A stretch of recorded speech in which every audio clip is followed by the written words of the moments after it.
Yeah, I just wanna be the greatest. Everybody knows my name, shit. I'ma have this whole fucking game list, spitting with insane wit, and I'm gonna be famous. Ain't nobody able to delay this.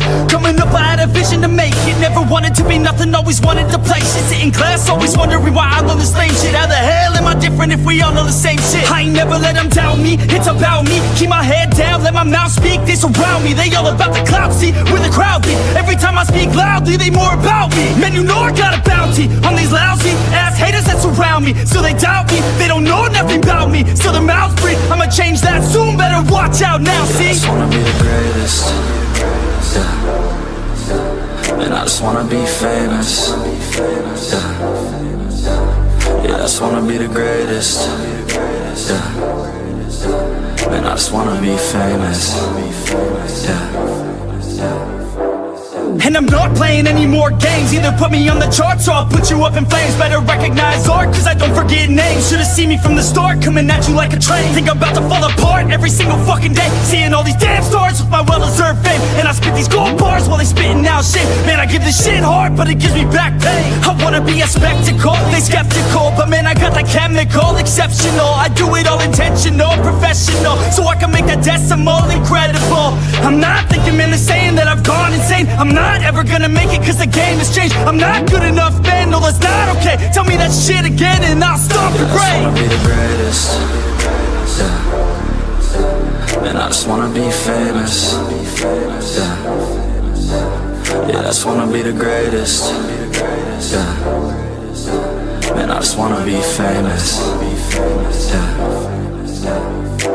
Now wake up, you got some shit to do. It's 6 a.m, I don't care, you got some shit to prove. Cause right now, you ain't got nothing that big to lose. So get your ass to work and don't you dare hit snooze. Can't stop this, I'm obnoxious, and I'm honest and novice. With promise, made monstrous, I'm conscious, but I'm nauseous. Think I've lost it, I've got it. Spitting all this, still I'm not it, I've got this. I will not quit, man, I'm all in. Ballin', on a budget, man, I'm stalling. Crawling, cause I'm nothing, but I'm all in. Calling, I'll be something, yeah, I'ma get it now. You can leave if you don't like it. Say it out loud, you believe it, you can bite this. Keep my head down and I keep on going timeless. Make it somehow, I believe it when I write this. I just wanna be the greatest, yeah. And I just wanna be famous, yeah.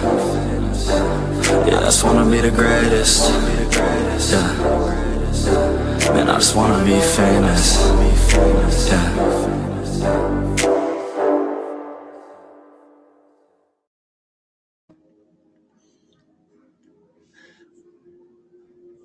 What is good? What is going on? And what is cracking? I am Philly Foothills, and we are back in another episode of East Meets West with my boy AK Eagles, the Eagles Uncensored podcast. He's out there in the East Coast with most of y'all Eagles fans. I'm out here in California on the West Coast, and we are live on YouTube on both of our channels. So make sure you hit that thumbs up. It really pushes that content further and further out in the YouTube stratosphere. We are so glad you all are with us tonight, and we have another great show on hand. We really, really appreciate each and every one of you, and like I always say, and I will continue to say it, you all are the food and the water to the channels, and without you, it does not continue to survive. So if you're feeling the vibe, please like, share, comment, and subscribe. Let's go. How you doing, my guy? I'm doing good, man. Doing good. And I am AK Eagles from the Eagles Uncensored podcast. And I may fuss and cuss, but you can count on me and my content like the fucking city bus. And if you like the Wagyu, subscribe too. How you doing, man? Yeah, it is another Friday. We are here talking Eagles football. And, not a good week coming off for sure. There was a bunch of people out there that had some really good hopes for this game, and it kind of punched us in the face. So we're gonna talk about this past game against the Chargers and moving on against the Raiders. So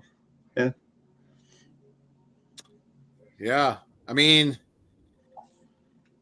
it really didn't seem like either team on Monday night wanted to win that football game. It really didn't. It was an ugly game for both teams for the most part. and I don't know if I even in college, I don't think I've seen Jalen Hurts play that bad. But you know what? Like Robert McCall said in the first Equalizer, played by Denzel Washington, when you pray for rain, you got to deal with the mud too. So, it's not always going to be sunshine and rainbows. There's going to be struggles. There's going to be hard times, and you have to deal with those just as much as you enjoy the good times. So, as I don't know how you feel, AK, but as bad as Kevin Patula has been majority of the year with the play calling, we had opportunities to win that game. We really, really did. And Jalen wasn't the only one that didn't play well. There was multiple people on offense that I thought didn't play to the top of their game. I mean, our defense to me is looking like they're hungry for another championship. They really do. But I don't know. It's looking like slim pickings on offense. What's going on, Big Play Slay? How you doing, franchise? Sorry, I gotta call you Slay because that's just how I know you, man. Yeah. No, he said the last 3 games he's 30 years. Well, shit, man, don't say that because then that pushes me up to about 60 or so, and I don't want to be there. Yeah, not yet. Then, let's pump the brakes. Yeah. Yeah. And then what's going on, SE? How you doing, sir? Appreciate you. He said last 3 games I feel like I was watching the 1983 season. Yeah. That was just a tiny bit right before my time. But yeah, I was only like 1, so I wasn't really watching football either. Yeah. I came 6 years later. So wait, no, actually, sorry, 4 years later. My bad. But no, listen, man. The one thing I can at least take away from that game was our defense was back. Like our defense looked really, really good in that game. They definitely flew around, made some really nice plays. Jordan Davis made some really, really nice stuff. Dude, we have some really good DT depth. I will say, with Robinson, Ojomo. Byron Young. Byron Young played really well. Young was in there making some plays, man. Yeah. So I really like our DT depth. I do too. That's good and bad for Carter because the one thing you didn't want to do was miss all these games this year and show the people under you can play. Now, granted, they're not Carter. I understand that, but they're very talented individuals. Ojomo really gives me another Milton Williams kind of vibe. He's really good in the run game, really good in the pass game. So, he's a very well-balanced DT. And Young, like you said, he made some really nice plays there. I wouldn't know what yet to classify him as, more of a runner, passer, or balance. Haven't really got to see him that much. But, yeah, man, the depth really, really, really looked good there. Defensively, though, as long as they keep bringing that defense each and every weekend, we'll be in every game. You know what I mean? Only when the defenses came out and shit the bed have we looked terrible. But that was exactly what I was afraid of when we talked last week. I keep saying it and I will say it. Dysfunction, man. It's on every level, from head coach to OC to QB to players. Like everything is off, And even if we want to sit here and try and find a little bit of bright spots on this offense, that's fine and all, but in the end of the day, the same thing keeps happening each and every week, and what depresses me about it is it's uncalled for because the amount of talent that is being wasted right now. You know what I mean? It shouldn't even. You would think with the amount of talent that we have on this team, even the shittiest OC could make something happen. Wow, I'm completely wrong. You know, there was some positives here and there, but it wasn't enough to make me any more confident than what I was last week. Now, I will say this. I'm very positive this week because it's the fucking Raiders with Kenny Pickett being their starter. I shouldn't have to worry at all this week. I mean, I'm telling you right now, bro, you can't win this game. They better both not come home. They better both be fired and on a separate plane flown in. You know what I mean? Like you can't lose this game. You can't come out here as an offense and not move the ball against this Raiders defense and expect to keep your jobs Monday morning. You just can't. And I don't give a fuck who he is. I don't care that he just came off of winning a Super Bowl. Bro, that is terrible. You know what I mean? I'm not even judging here. This is about my team. This year is a disaster when it comes to talent base and when it comes to performance. It doesn't add up. And I'm not stupid, and you can't sit here and try and make me look at it anyway. You know, it is what it is. And the one thing I can say is we have very good success moving on from coaches and getting good coaches. And even, I mean, think about it. We've had Andy Reid. Andy Reid was very good here. He's a successful, moves on. He's the only coach to ever win 100 games with 2 different franchises. Very successful. Even Chip Kelly in his 3 years here was pretty decent. He had a winning percentage at all 3 years. Didn't we fire him with a 10-win season? 10-win season? Something like that. I can't remember exactly. Yeah. And then you go to Doug Peterson. You win your first Super Bowl. You fire Doug. You bring in Nick. You go to 2 more Super Bowls. You win 1. You think I should sit here and be concerned about it? About moving on from quarterbacks or head coaches? No, I shouldn't be. There's always someone else who can do the same shit that Nick's doing, but better and actually call the plays. You know what I mean? Like I'm not just going to sit here and plant my feet and say, this is where I stand.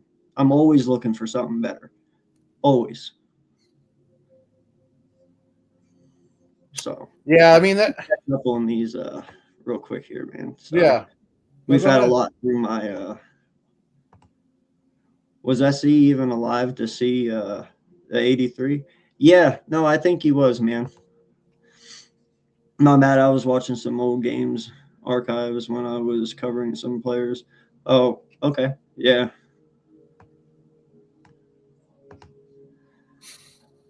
AKA after Sunday, hopefully we get the coach who can call plays. Yeah. No, listen, man, that's the one thing that really irritates me is, and I told you about this, we can sit here and we can glorify him and we can give him the win percentage of other people who obviously were the ones doing it, not him. Why can't we also sit here and give him the crappy credit whenever it's this? You know, like people were saying, like, it is astounding that you guys want to fire Nick after coming off of a Super Bowl. Yeah, but me as a smart individual knows, yeah, he had this little bit to do with it. Most of that was Kellen Moore. And Vic Fangio. 95% of it was Kellen Moore. I don't care how you twist it. I don't care how you want me to see it. 95% of that was Kellen Moore. As far as the offense goes, I agree. Yeah. You want to give 5% to Nick? Sure. You know, he kept the locker room together and as best as he could. And you know, he kept as much as the outside noise out as possible. But we still had the A.J. Brown bullshit with the book, which I've never seen anyone throw a big hissy fit about somebody reading a book in my life. That's fucking insane. You know, but that all started last year. You know, so he did what he could to manage the outside, and he did a good job to the point he got us to the Super Bowl and he won. That's cool. But now you're still seeing it. And now you don't have Kellen Moore here to take away and cover up the dysfunction part of you know, what players do and don't do well. You know, the scheming, you can tell is not being schemed around our players.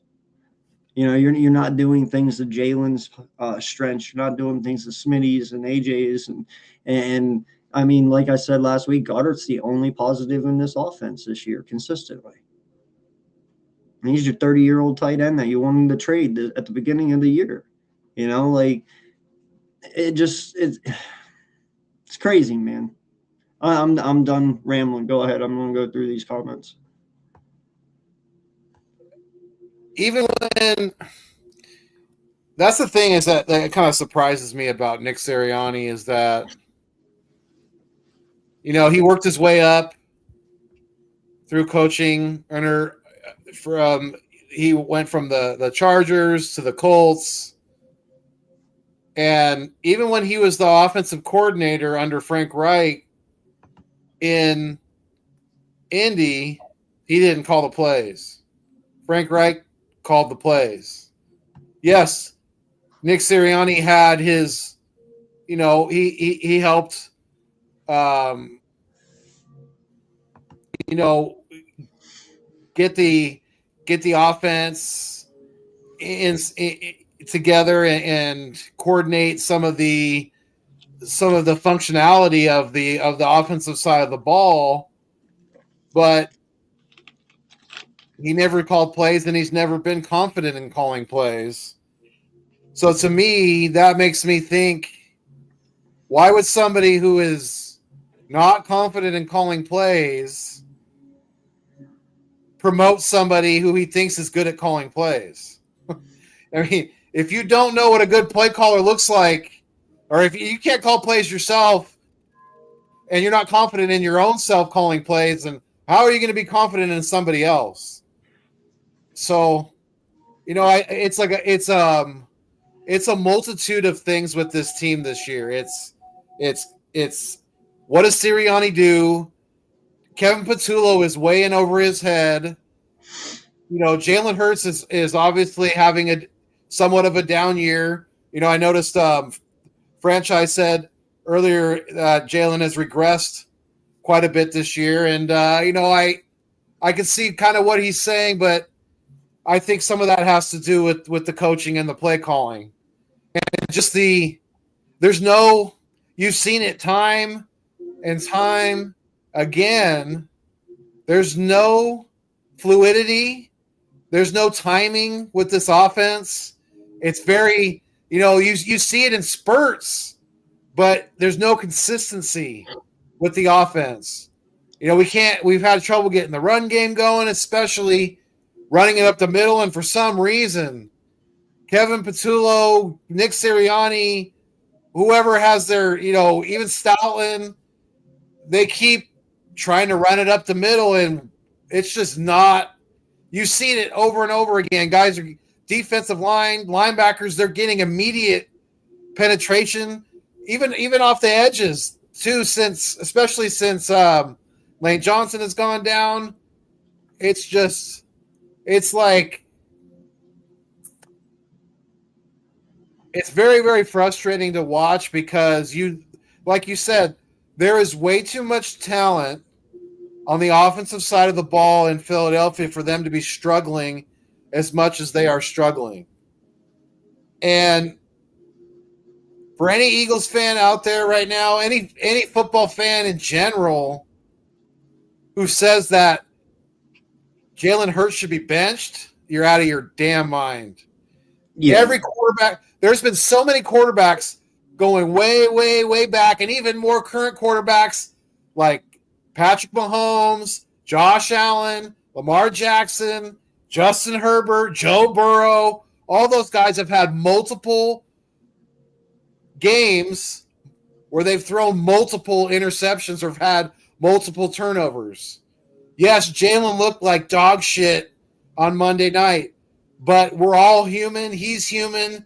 We all have bad games. And like I said, you know, you're either all in with him or you're not. You know, you can't like him when he's playing good and then want to bench him when he has a bad game. That's not how it works. That's not how it works in fandom. That's not how it works in life. And you got to take the bad with the good, because it's not always going to be good. It really isn't. No, man. The one thing I will say is the one thing that I noticed whenever we played the Chargers with him that evening was he was really airmailing the shit out of the ball.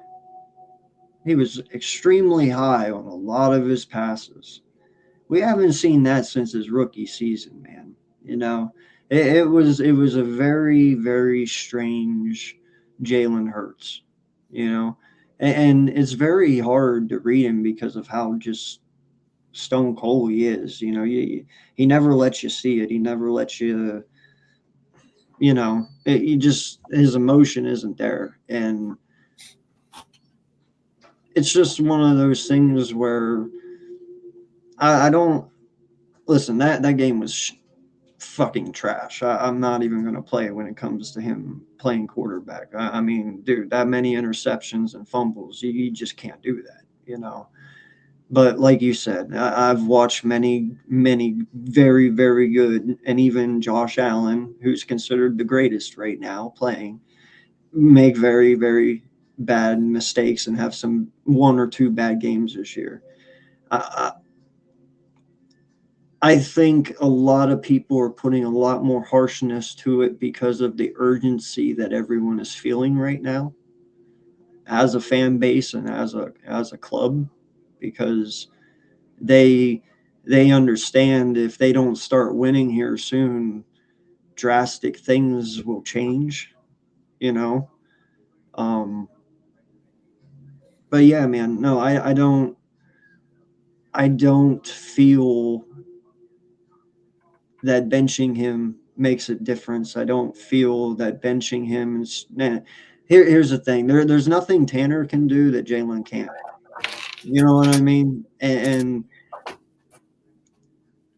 I don't understand the logic. Now, here's the thing. I told my stepson, I said, I said somebody said something about benching him, for a game or something like that. I said I've seen that work in certain situations with certain individuals when it comes to getting their heads on straight. But this is definitely not one of those moments. This is definitely not one of those times. More often than not, those don't even work anyway. You know what I mean? Yeah. Most of the time that shit backfires because players look at it as you've lost confidence in them. And secondly, you think benching Jalen right now, he's not going to be like, fuck you, this isn't even my fault.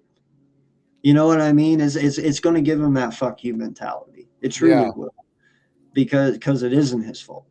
So you just can't do that. Like I said, unfortunately, this is something us as Eagle fans are going to have to ride out, no matter how bad it gets or how good it gets.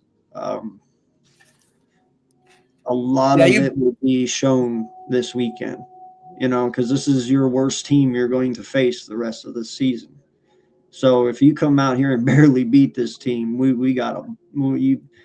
bringing a big ass panic button on next week, and we're going to hit that bitch because you better stomp a mud hole in these guys. And another thing, man, you get up on them. I better not see you go to prevent defense. You better put your fucking foot on their throat and stomp them.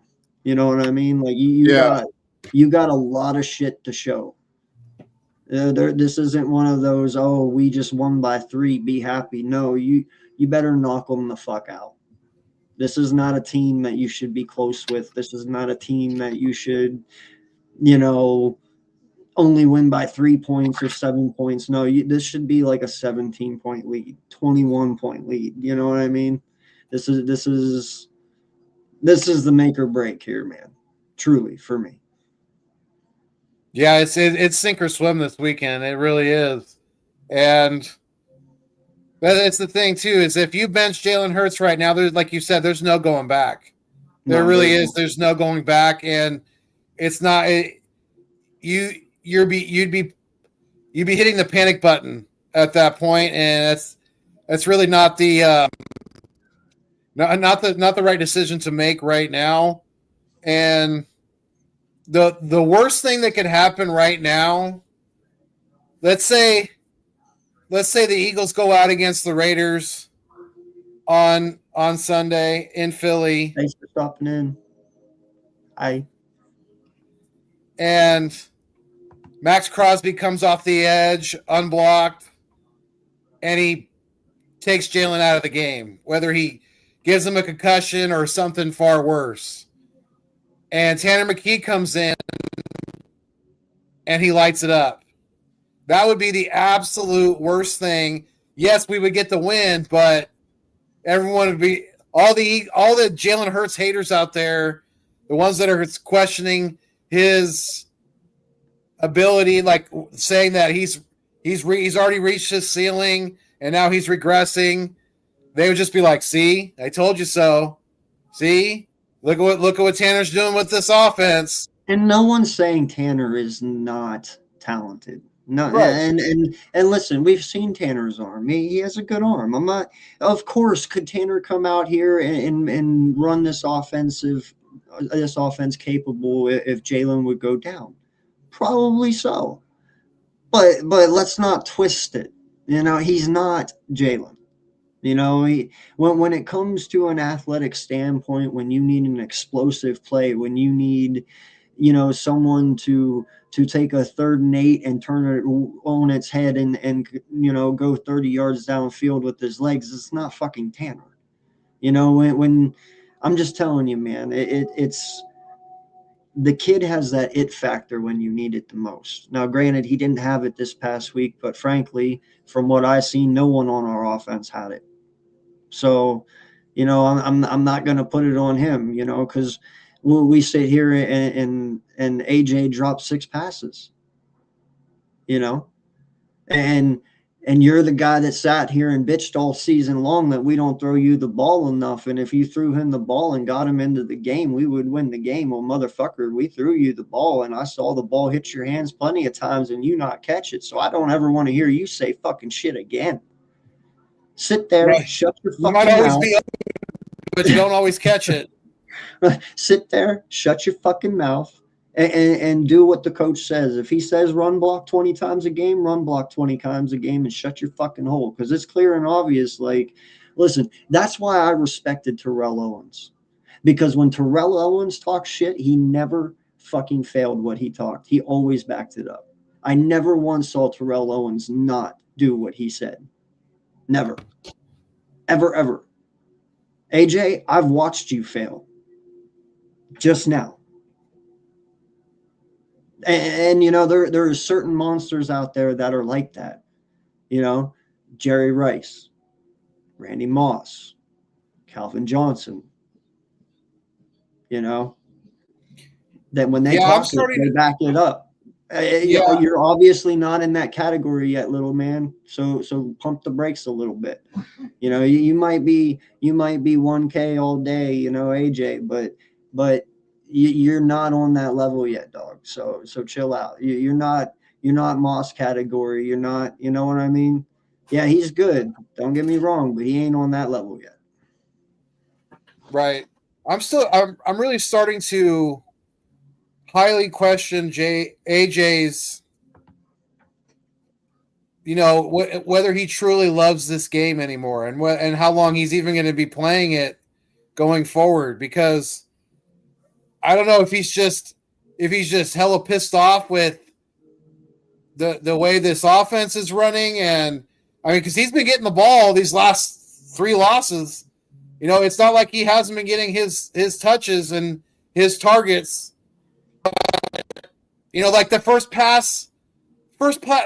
play on offense for the Eagles against the Chargers, the deep ball. If he lays out for that, he catches it. I'm not seeing a 100% effort from Mr. AJ Brown these days. I'm really not. The path over the middle, that was that. And I understand, like you said, Jalen was sailing some of these balls, but yes, that ball was a little high, the one that went off his hands and got intercepted. Yeah, but what do they always say? What do they always say? If it hits you in the hands, you could fucking catch it. And it fucking hit him in the hands. Exactly. And he's AJ Brown, right? Mr. 1K all day. So, yeah. I mean. That's what I'm saying. And as bad as Jalen played on Monday night, like you said, he dropped that ball in the bucket in the fourth quarter. And yes, the DB made a play on AJ's arm, and yes, I can understand partly why he dropped that ball, but I don't. You want to know why I don't? Because I pay you $100 million to catch those fucking balls. That's your job, right? That's why I'm pissed. You know what? Here's the thing. If you were only making $40 million, I probably wouldn't even give a shit. Probably wouldn't even care. Bro, I am paying you $100 million to catch those balls. You are the most important man when it comes to that, are you not? And also, that goes for Smitty, too. You're a $100 million wide receiver as well. Mm-hmm. I expect those balls to be caught. The difference is Smitty makes those plays. AJ doesn't. Yeah. Like I said, I think I said it on X, formerly Twitter, during the game. I will tell him. Dude, listen. I'm not going to bullshit you guys. I'm going to call it as it is because I love my team and I want them to win. And if you're going to sit here and be a little bitch boy and whine about shit, and then when you get your opportunity to hush all the haters, you go out there and fail. Guess what? You're a $100 million wide receiver. Shut your fucking mouth, dude. Catch the balls. Do what you're told, but you can't even do that. You're not doing that. And that's the thing too, is that if that, to me, in my opinion, if that was Smitty going over the middle for that ball that tipped off AJ's hands, he's catching that. Even if because you could tell that AJ was trying to protect his body. He didn't want to take a shot to the ribs. Smitty's not worried about that. Smitty takes the shots over the middle and he still catches the fucking ball. Like he should, like he's being paid to do. Like you said, we pay these guys a lot of fucking money to do a pretty simple job. Yes, it's the NFL. Yes, they're going against other professional athletes, but catching a ball is a pretty simple thing to do when you're good at it, and they're very good at it. And do you want to know the sad part, bro? Do you want to know the sad part? The very last pick. First and foremost, I do give Jalen a lot of shit because, bro, you put it 3 feet over the dude's head. Okay, let's be real. It was up here for AJ. Granted, he did put a hand on it, but let's be honest. Do you want to know why he didn't catch that ball? Because he's a pussy. He saw the linebacker 2 feet from him, and he did not want to get hit. He dropped a brace for that hit. He didn't want to take that hit. Most wide receivers are going to catch that ball and take that hit in the ribs. Smitty would have taken that hit. We've seen Smitty take that hit many fucking times. The fact is AJ didn't want to fucking hurt himself and hurt his ribs on that hit. And he fucking took his eye off the ball, lost it, and because he didn't want to take it in the ribs. $100 million, man. Take it in the ribs, dog. I'm being real with you. That's honestly what I saw when I looked at that replay. That dude was right there in his face. He heard the footsteps, and he did not want to take that hit. That's on him, dude. Yeah. It was a bad throw, but you still got to take the hit. That's why you get paid the big bucks, dog. Yeah, I mean, the one that what was it? The 3 turnover play, the one where Jalen technically turned the ball over twice. That was probably the worst interception, in my opinion, of the game, because he literally threw it right to that lineman. Yes, he wasn't expecting the D lineman to drop back into coverage, but I mean, they're kind of like a lot of people have been saying. You're fucked up, Slay. This offense is. Can you see it? Is it? Yeah, I see Jalen Hurts. Yep. Oh. Oh shit! Nice one. But I so like that, dude. This offense is being it's been predictable, and teams are catching on to it more and more because that play that I was just talking about, where the defensive lineman picked it off Then he fumbled. Jalen fumbled, and then the defense recovered. They ran that same play. I think the play right before, they just flipped it. They hit the R1 button on Madden, right? They just flipped the play. That's because they saw it. Like even Troy Aikman was like, "Oh, just hit AJ going over the middle right there. He's wide open." What they did was they flipped it. They ran it from the other side, and the defense freaking saw it coming a mile away. So, you know, you had the touchdown in overtime. Yes, Jalen kind of tried to squeeze it into a tight window, but you got to give the DB credit for making a great play and tipping it away from Dotson, because if he doesn't tip that ball, that's it. That's 6 points and we win. We don't even have to kick the extra point because the game's over. But you know, the one off AJ's hands, I don't fully put that on Hurts. Like we've talked about it before. They're talking about changing that rule that plays like that could be put on AJ Brown instead of being put on Jalen Hurts. You know, there was another bad one where it looked like the DB made a really good break on the ball, which he did for the most part, but Smitty also slipped and fell down too. So, you know, it's things like that. It's just the offense has looked very, very clunky. We don't have any run. We can't run the ball for the most part. Like I said, get it to Saquon on the outside. You've seen it. The two runs that he's had this year for touchdowns have been runs to the outside. We've seen it multiple times this year. You get the ball to him on the outside, he's got a better chance of success. But it's just there's no fluidity, like I said, to this offense. And, I mean, we've been getting a lot of calls against us, too, a lot of missed calls. I mean, I don't know if you saw it, but I think it was later in the game on the Monday night against the Chargers. Britton Covey almost got his head ripped off on a punt return. Face mask. Dude, isn't Crash Dummy Covey? Isn't he always getting his head ripped off? I'm not even playing, bro. Last year when he was our kick returner, dude, I've never seen a dude take so big hits in my life. Every time he gets up, I don't see how he keeps getting up. Like some of these hits, bro, are major hits, and he just pops right up. It's like Jesus, man. For as small of a guy as he is tough as nails. He really is. I want to know what he does, bro, because I want to be that resilient, man. Truly, I do. Right? Yeah. Be able to get in a car accident and just pop right back up, right? It's like oh my God, dude. No, and listen, SE, I'm with you, dude. I would love to sit here and defend AJ, man, but it's just one of those things where I believe he has now become bigger than what this team is in terms, you know, I'm speaking here that in the off season, I wouldn't be surprised if Howie's like, bro, you're just not meant to be here. You know what I mean?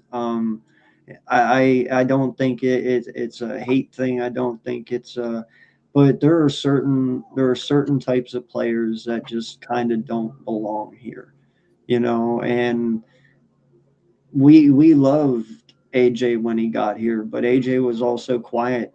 He put his head down. He was a hard worker. He did what he had to do, and now you're doing exactly what you did in Tennessee right at the end before they traded you. You're just not happy. For some reason, you get unhappy very quickly with wherever you're at. You know, you find a little bit of success, and the moment shit doesn't go your way, it just, you know, the moment shit doesn't go your way, you just whine like a little bitch and hit the escape button. And I'm cool with that, bro, because I believe Smitty can handle wide receiver one for us. I think AJ kind of holds him back a little bit, in all honesty. I think Smitty would be way more dynamic in this offense if AJ wasn't here, because then he could truly be a number one and show everyone what he's got, you know, and that's literally my opinion. But we can survive without AJ Brown. We were all right before AJ. We'll be all right after. You know, we've done things to. Listen, I can name a few people right now who are much younger than him that are way better than him right now. JSN and Puka Nuka. Nick Sirianni got fired? No. No.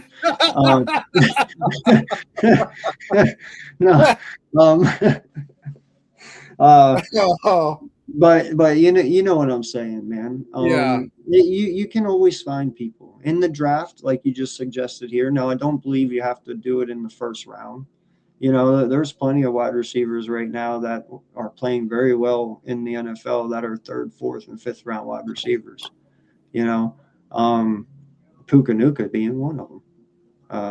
You know, so I really think that just for a mental standpoint when it comes to our locker room and moving forward over the next few years, that it's just smart business as a business aspect to let AJ walk and Nick Sirianni and NKP. See it, like how I snuck that in there?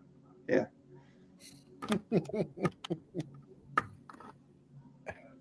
I mean, yeah, it's going to be interesting to see how the rest of this year plays out. Like you said earlier, if we somehow lose to the Las Vegas Raiders this weekend, this fucking season is over. You might as well hand the NFC East title to the Cowboys because we don't deserve to even go to the fucking playoffs. If we can't beat one of the worst teams by far in the fucking entire league, we have no fucking business being in the dance. We really, really don't. And we got, you know, the Raiders are probably not going to look great on offense because Kenny Pickett is obviously going to start. No Geno Smith this weekend. But if we don't fucking find a way to slow down Max Crosby, he could be a big fucking problem come Sunday. He really, really, he's a game wrecker. And Bowers. We got to stop. Dude, listen, I don't think y'all are going to have to put some respect on Brock Bowers' name. Brock Bowers is a nasty motherfucker, bro. A nasty motherfucker. Mm-hmm.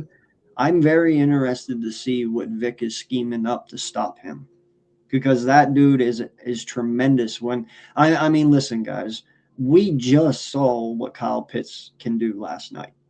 And I've been telling you for how many years, Foothills, that Kyle Pitts listen, I didn't think it was going to take him this fucking long to figure it out. I was going to say, it took him a while. It took him a while, but I will tell you, Kyle Pitts last night put on a skeptical for tight ends, bro. I mean, that was beautiful, okay? Yeah, Tampa Bay's going to fuck around and lose that division. Just like we might. We keep fucking falling off. My other stepson is flipping his lid right now because he's a Tampa fan, and he was not proud of that last night. But Bowers is right there on that level. You know what I mean? Like he is an amazing tight end. So yeah, he's arguably top 3 in the league. Top 3. Yeah. And by far in the next 5 years he will be one. You know what I mean? Like he's just that freak of nature. And it's probably going to be up to Bond to stop him, I would assume. Maybe you use Campbell in that situation. I don't know, but I think Dean's too short. Sorry, I'm just being serious because Bowers is a big guy. He's 6'6". I mean, you know, Nakobe Dean should just, you know what? On passing plays, I'm blitzing him up the middle. That dude is a freaking torpedo into the backfield. Yes, he doesn't always make the tackle, but you know, you bust up a play like that. Hopefully, you got some guys around you that can help, you know, wrap it up. But Nakobe Dean's been playing very good, and he's been excelling at blitzing up the middle for sure. It's like, don't even try to put a running back in front of him to try to block him because it ain't gonna work. He blows them all up. Yeah, well, really does. we gotta unfortunately pay him this offseason because he was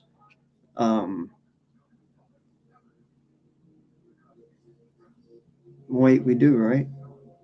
Yeah, we have to pay him this offseason, don't we? This is his third year, right? Because he was hurt. He was hurt his first year, then got hurt at the end of last year. I believe this is his third year. Okay, I thought he was in his fourth, but maybe not.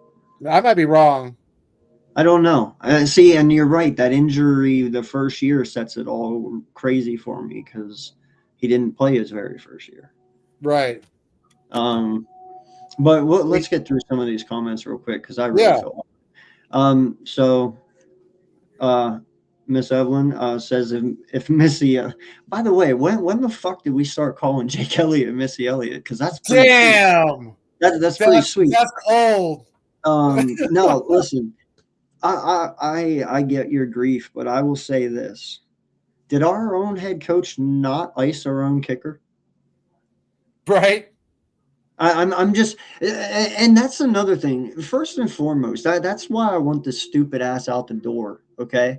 Because these guys literally had it set up to go and put Elliott out there to kick a field goal, and you literally see Nick Sirianni going, "What are you doing?" and pulling everyone back in and putting Jalen out there just to throw a pass out of bounds, to turn around and just come back out and ultimately kick where you were going to fucking kick anyway. Just what the fuck, dude? Are you serious? All because they added 3 seconds onto the clock. It's like, come on, Nick. I'm just saying, man. I understand he misses, but one, you have a head coach that barely uses your kicker, and I look at kickers as in a way that I look at other positions on this field. Your kicker has to stay in a rhythm. He stays in a groove, and when you don't use him for 2-3 games and then you throw him in and you want him to kick an important field goal and he misses, you can't be mad at him for that. Maybe if you would have used him the last 2 games on 4th downs whenever it was 4th and 3 and you went for it and maybe just take those 3 points. You got to keep him warm. You know what I'm saying, man? You have to use your kicker for him to stay consistent. If you never use him, of course he's going to fucking miss. So that's the only reason. I do agree with you. It sucks that he missed because if he made that 1 field goal, we win by 3 and we're not even having this conversation, or are we? But the point is, though, that he did it to himself. Nick did it to himself. He iced his own fucking kicker. I can't get mad at Jake Elliott for your head coach pulling you off. We all watch Nick run onto the field and say, no, stop, and pull him off. He probably makes it if you let him kick it. I'm not even playing.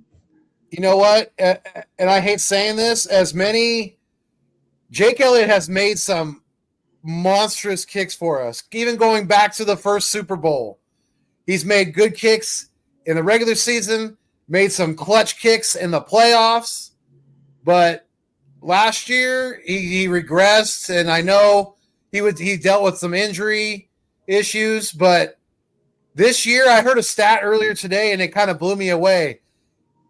And I think it was correct because the source I was listening to is pretty credible. Jake Elliott is ranked 36th out of all the kickers this year. And there's only 32 teams in the league. So that's pretty bad. That's pretty damn bad. And, he has cost us some games. He really has. I believe he missed a kick against Dallas, if I'm not mistaken. Mm-hmm. Yes, he missed one this past week that would have, probably won us the game because it came down to the end where if we were up by 6 or more, or, if we were up by 6 or 7, obviously the Chargers would have had to have scored a touchdown, and our defense was playing very good, and I didn't see that happening. Right. So I think Miss Evelyn does have a point that we do need to start discussing.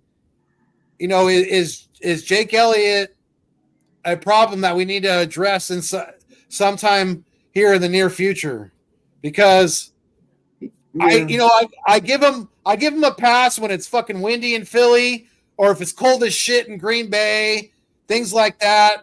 You know, when he's indoor like he was in LA, there's really no excuse for me to miss a fucking kick. Like you said earlier, yes, he doesn't make nearly as much money as some of these top end offensive players that we have, but again, that's your one job to do. And you need to do it at a better clip than you're doing it at right now.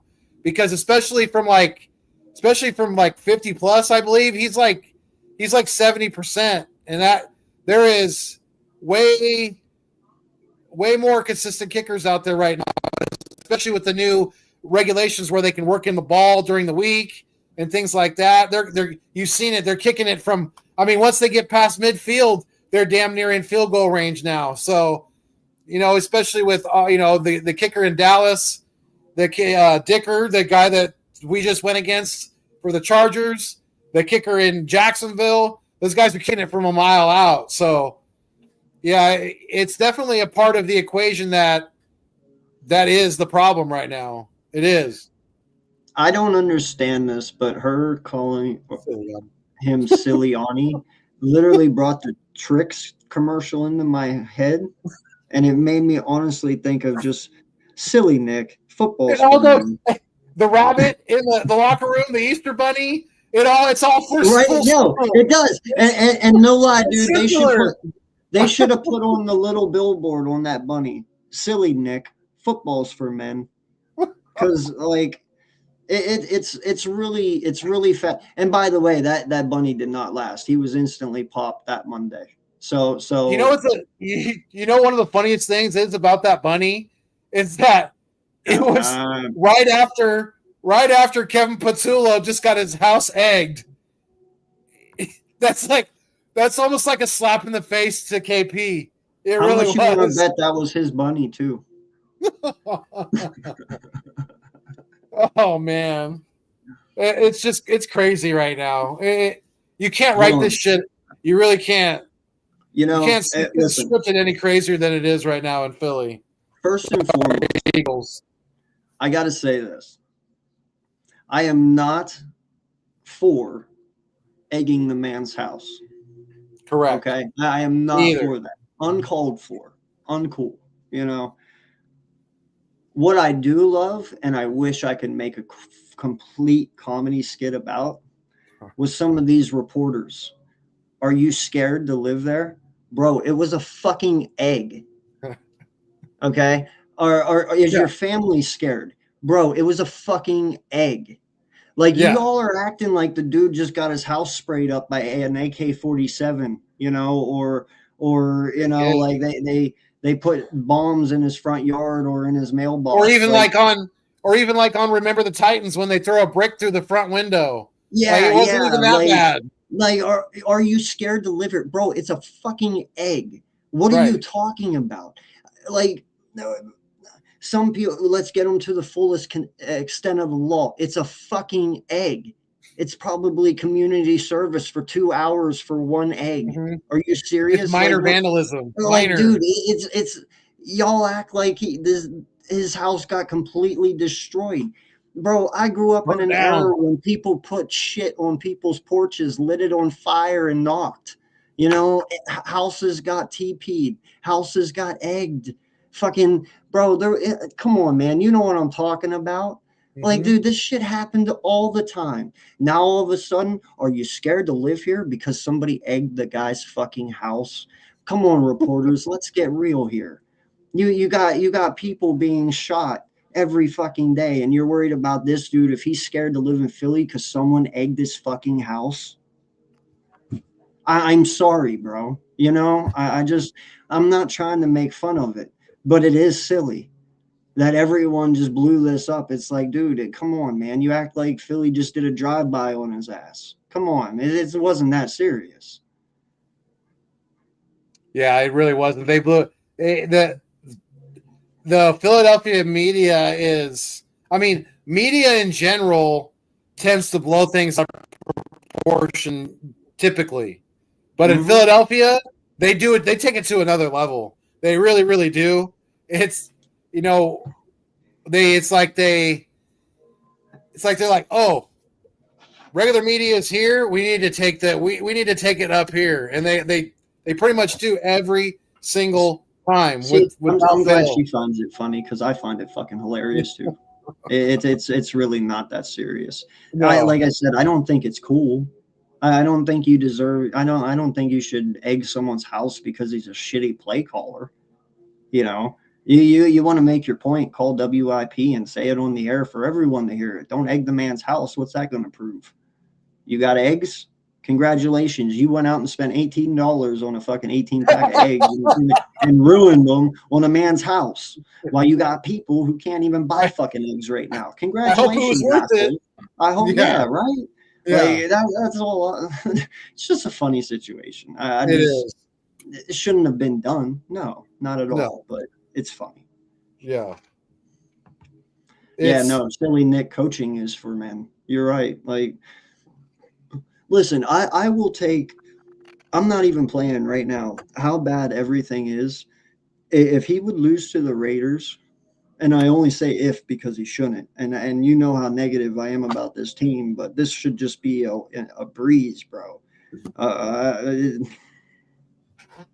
I swear to God, bro, this better not go the way my mind's should be imagining this. But if we end up having to fire him, my new coach for next year, I'm not even playing, bro.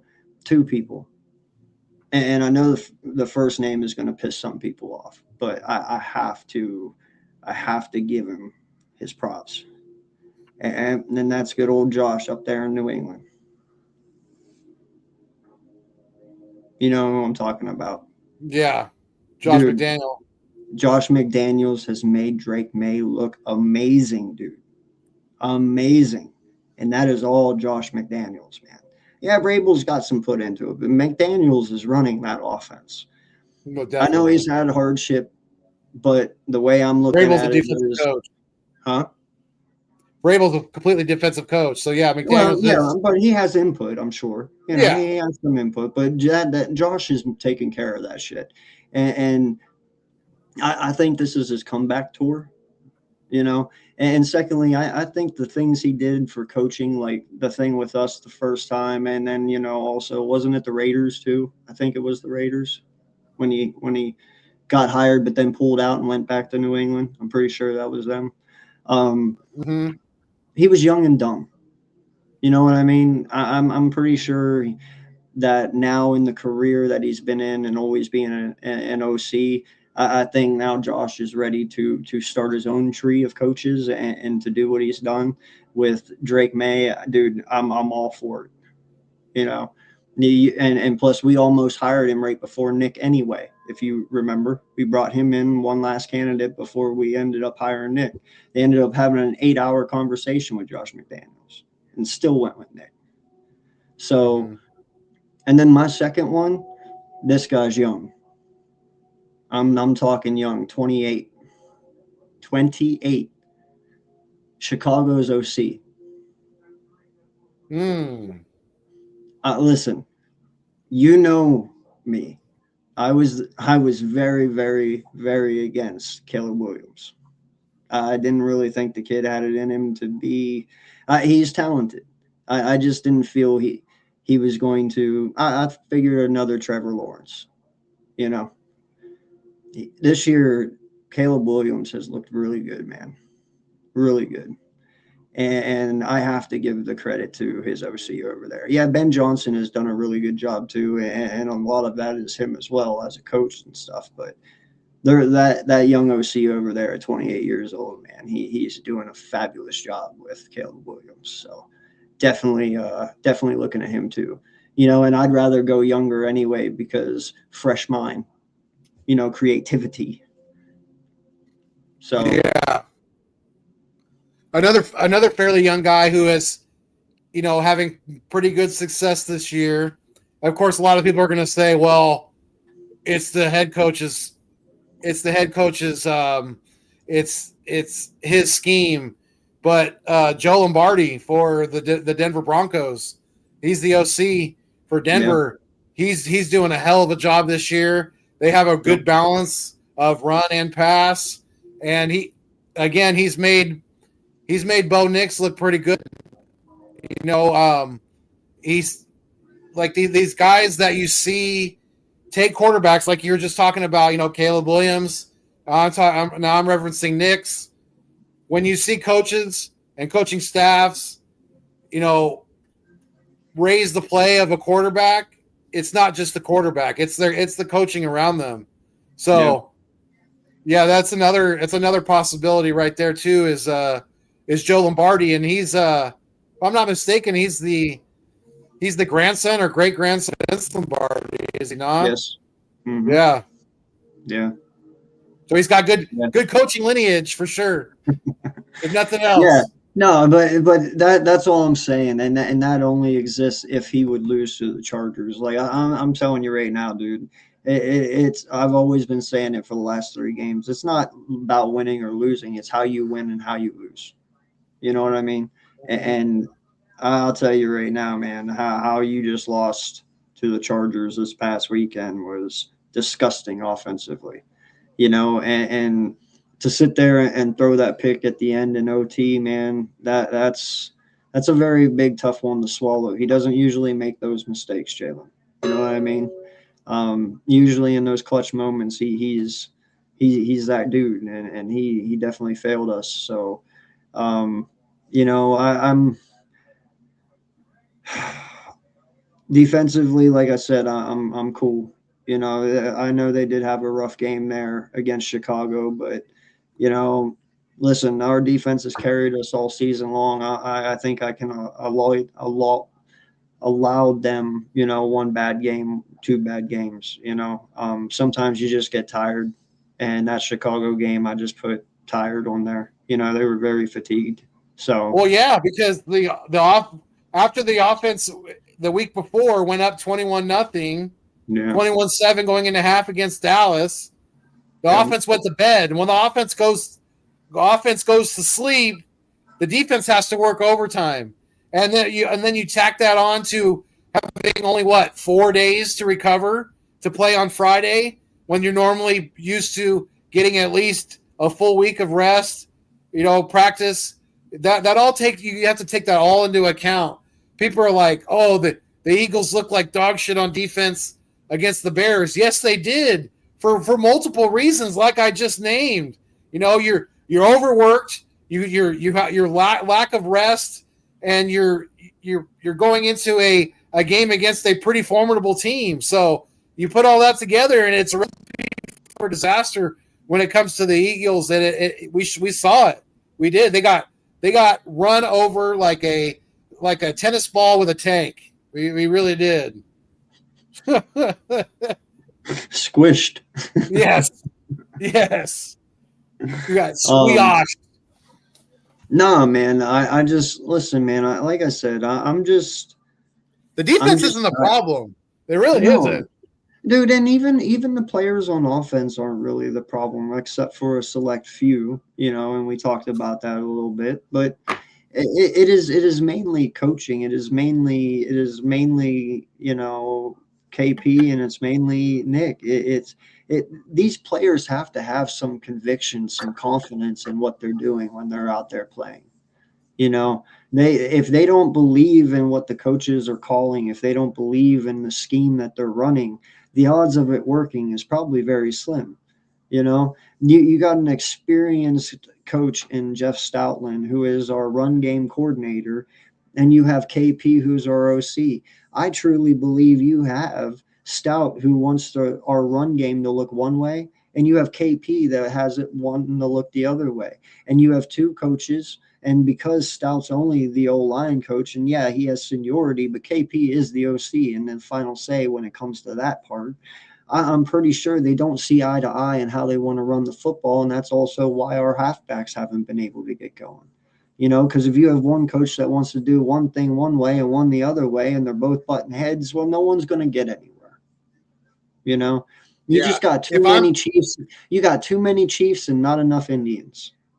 If I'm KP right now, I am inviting Scott Loeffler over to my house, and I am having my wife make him a fat steak dinner or whatever his favorite dish is, and I am picking his brain, and I'm Some like Wagyu begging him beef. to help me resurrect this offense. Because Scott Loeffler is the most, he's got the most experience when it comes to play calling on this offensive staff right now. So if I'm Kevin Patullo and I'm not going to get fired, which if he was going to get fired, he would already got fired. So he's obviously he's going to keep his job for the remainder of this year. But I'm swallowing my pride and I am asking for help. And that's the closest thing I have to help. And I'm and I don't care if we have to take a little extra time and then some plays on offense. So fucking what? These are professional athletes. They could do it. They're not dumb. They're smart enough to figure it out. And it's not like we're, trying to change everything. Just sprinkle in a little bit of spontaneity into this offense. Can I be a negative Nancy real quick for the first time today? Go ahead. For the first time, I doubt that. I haven't been negative today. No, I'm just kidding with you, dude. Have I? No, have I? Now I'm thinking back. Have I? No, I've been realistic and I've been truthful, but yeah, I haven't been negative. This is where I'm going to be negative. Okay, I'm fucking with you. I honestly don't want us to win because I want Nick fired. And listen, I'm going to tell you this and follow me down this rabbit hole real quick. Before you back out and stop streaming because I just said what I said, follow me down the rabbit hole and then back out, okay? Aren't you guys tired of the same song and dance with this guy? We sit here and we complain about Jalen Hurts having 6 different offensive coordinators in 6 years. If you fire Nick and you bring a guy in who calls his own plays, your offensive coordinator never changes and you get consistency every single solitary year. If you had Doug Peterson here instead of Nick Sirianni and you didn't fire Doug's calling the plays. It's Doug's offense. Therefore, your OC is never changing and you have complete consistency in your offense year after year after year because your head coach is your OC and your head coach is the one calling the plays. Jalen Hurts then has a consistent OC for the next 5 or 6 seasons. You keep Nick Sirianni, you end up having the same stupid shit that we go through each and every year, every other year. You have offensive coordinators that are constantly changing all the time. Every year he has to learn a new system. Every year he has to work hard to be the best version of himself. And you can get rid of all of that just by getting rid of Nick. Because when you do that, you eliminate changing OCs. People ask why Brian Bieniemy never got a job in KC after he went with Andy Reid so many years and won. Bieniemy held title of OC, but everybody knows he wasn't OC. Andy Reid was OC. Andy Reid was the man behind the mask. Andy Reid was the mad scientist, the one who called the plays.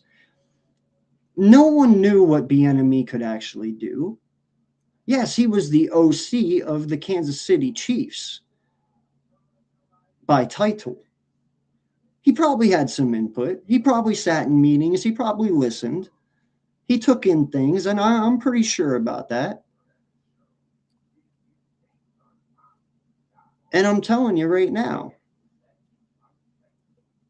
the reason he didn't get it is because every other team in the NFL knew that's fucking Andy Reid.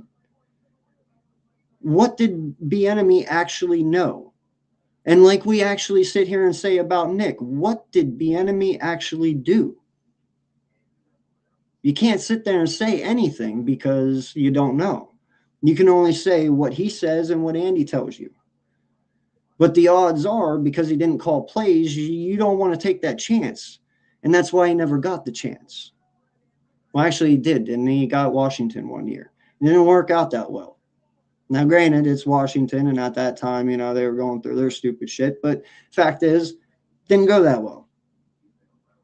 And that's my point behind this. You bring in a coach like one of these brilliant, young-minded OCs, like Matt LaFleur in Green Bay is doing, being there. Hey. Sean McVay in the Rams when he came in. That's another one. That's another name I was just about to mention is Mike LaFleur. Yeah. Matt's brother. He's Yeah. the OC under Sean McVay with the Rams and has been calling plays. I think he's another one who's ready to step up and be a head coach. But do you get what I'm talking Another prime about when candidate. it comes to the consistency aspect?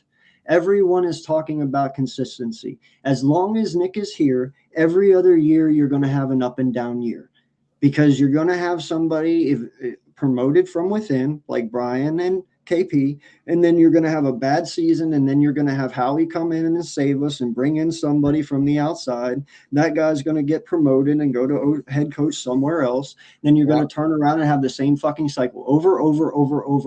I'm done, dude. I am so fucking tired of this shit. I don't care that we went to 3 Super Bowls or 2 Super Bowls in 3 years. Somebody else can fucking do that. I'm not asking you to get rid of my team. I'm asking you to get rid of the leader of my team. The cheerleader, not the guy calling my plays, not the guy handling the shit I need him to handle, my fucking cheerleader, and actually get me somebody in here that knows what the fuck he's doing. I'm not asking you to get rid of Jalen. I'm not asking you to get rid of AJ. I'm not asking you to get rid of Saquon. Just get rid of the 2 weakest links that make us bad. Oh my fucking God. That's the thing is that Nick has really ridden the coattails of some good play callers, and that's what's given him this really high win percentage. And everyone's like, "Oh, you can't fire him." The fucking shit, we can't. What is going on, Phil? Trending in the AM. Welcome. Appreciate you, sir. I was on my rant and I didn't see your thing.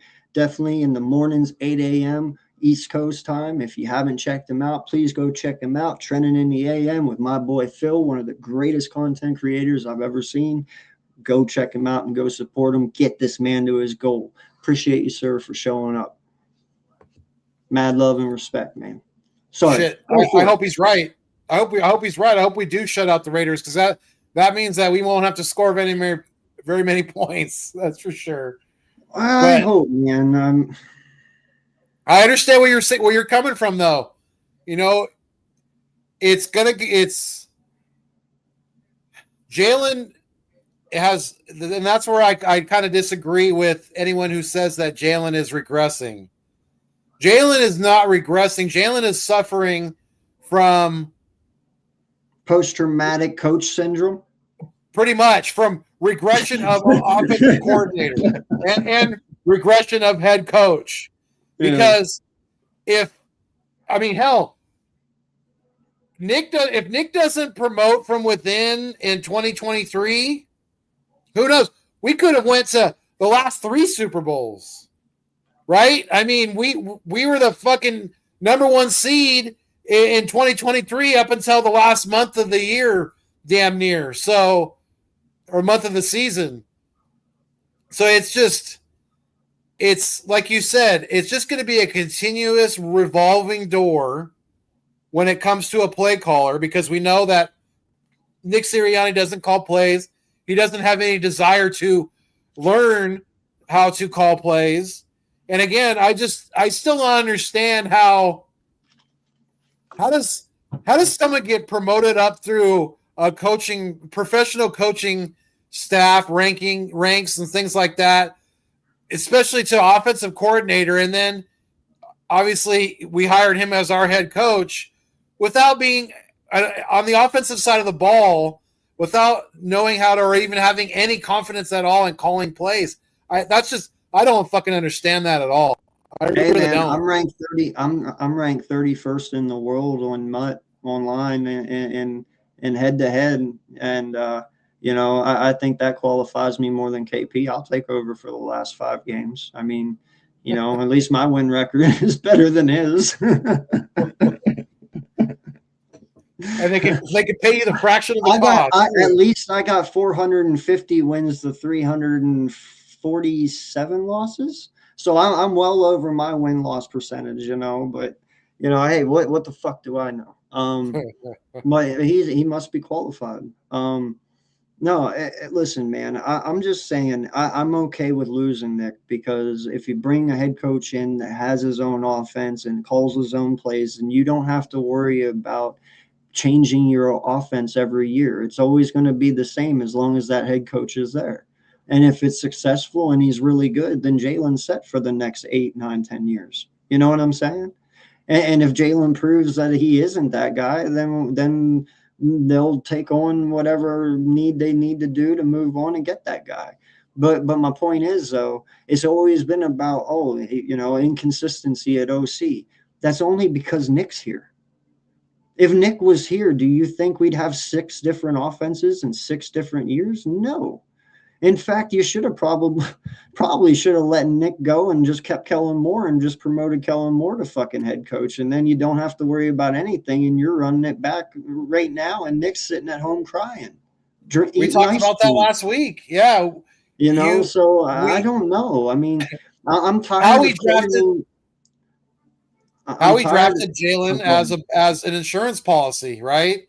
We should have kept Kellen Moore as an insurance policy, because like we talked about, we've talked about it before, and I'm sure we'll talk about it again, because this shit is not going to get any better anytime soon from what I can see.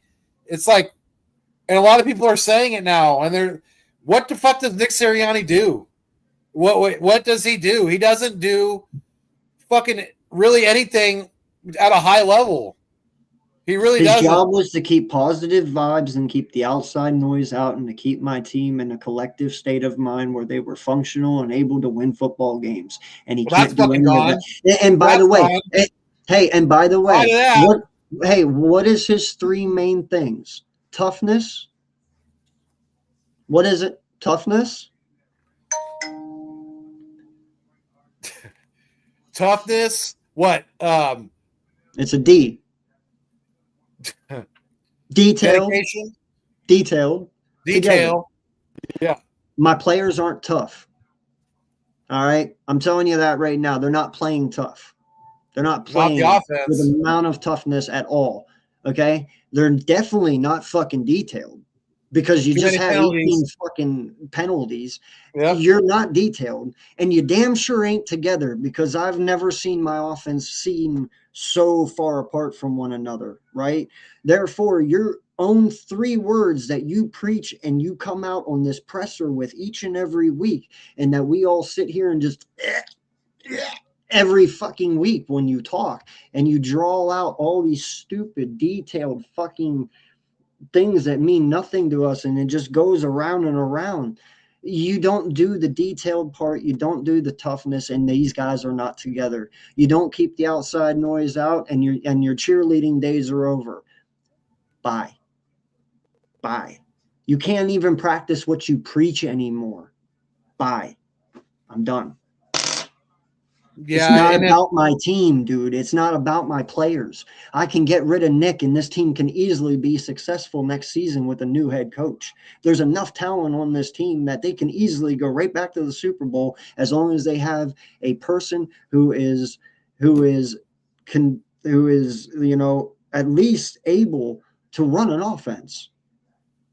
See, he's so fucking retarded and has me so mind blown. I can't even think of the words to say for a new OC who would actually be good enough to do it. Yeah, I mean, I don't know. The wins aren't even his SE. I'm done giving this man. He can have wins from his rookie season as a head coach. He can have the wins from 2023 with him and Brian Johnson, and he can have these wins this year. He cannot have the fucking victories for fucking Steichen, and he sure as fuck can't have the ones for the year Kellen Moore was here last year, because we all fucking know that was Steichen and that was Kellen Moore. And I'm done giving him fucking credit, and I'm done him hiding behind people whenever things go bad, because he can't take the negative shit. But whenever it's all good and it's all rainbows and gumdrops, he's like, yeah, it was me. Dude, no. It's you also when it's bad because you don't have the balls to stand up and take control of this shit and correct it. Yeah. I mean, it's interesting, man. If I'm Howie, I I might already even got the walking paper signed. Just make sure he loses on Sunday. Just he lose. Dude, I guarantee you, Howie has those bitches signed. I guarantee you, he has them locked in an envelope in his office. He loses that game on Sunday. He brings those papers out. I'm telling you right fucking now. They're already signed. He's just waiting. He's saying, "Give me a fucking reason." yeah. You know, I might if I'm Howie, I would maybe even start to be making some calls behind closed doors. And I know he's come out and said that he wants to stay retired, but I don't know. I would even think about giving Nick Saban a shot. What do you think about that? I don't know, honesty, man. I just feel that We need someone young yeah, well, see, I just feel the NFL is or getting younger. to a time in this era where you're going to start seeing the Mike McCarthy's fade out. You're going to start seeing Andy Reid here go. You're going to start Pete Carroll's on his way out. All these legends that are here right now. The game is different from when they were here 10 years ago. It's all changing. It's a very fast-paced game. I can't even believe Sean McVay is getting away with just running a traditional offense right now. I think the only reason the Rams are getting away with it is because no one else is doing it. So if you're not preparing for it, then it works. But the Rams are actually playing old school football right now compared to everyone else, from under center play action pass and play action handoff and stuff like the Rams are doing things that no team is doing right now, and it's working for them. But that's because I don't think anybody's scheming for that because they're so worried about the RPO game and they're so worried about the deep pass play action plays. But no one's doing it from under center anymore. Most people are doing it from shotgun. So that's what I'm saying. But McVay's ahead of the game. He sees what people are doing, so he's going opposite of everyone, and it's working. But that's what a young coach does. That's not something you're getting from Mike McCarthy or you're getting from, Pete Carroll. They're going to stay to what they know, and I just think that generation of coaches they're on their way out. The game's changed too much. Their minds can't keep up. So yeah, there's a reason why McCarthy's still unemployed, why he didn't get a job after he left Dallas, because like you said, the game's kind of passing them by, and I agree with you. I even think Doug might be a little too old at this point.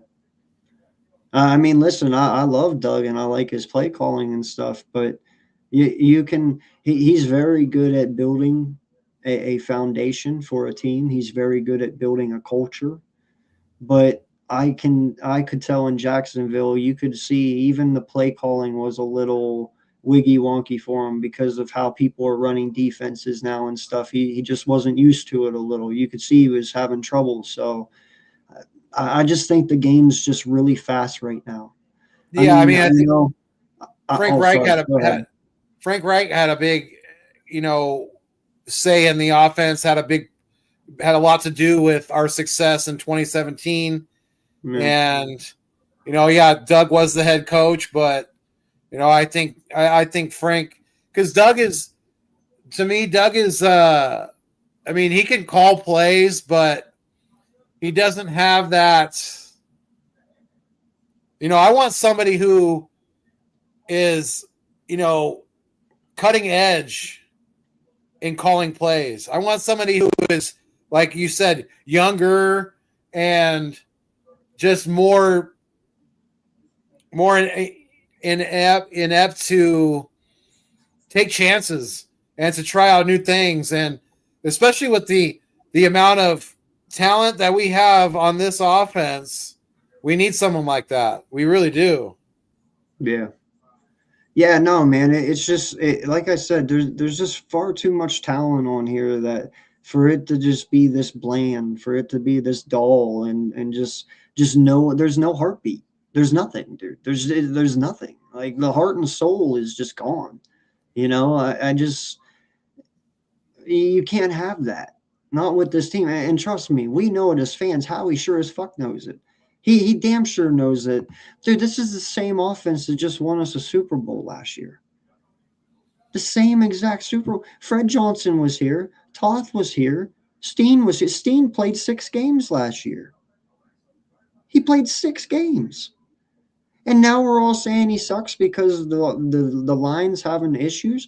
Dude, Fred Johnson played 4 games. We won a Super Bowl. You know, like Cam Jurgens was our center last year. Like, I'm just saying, man, like, it is clear and obvious it is not our team.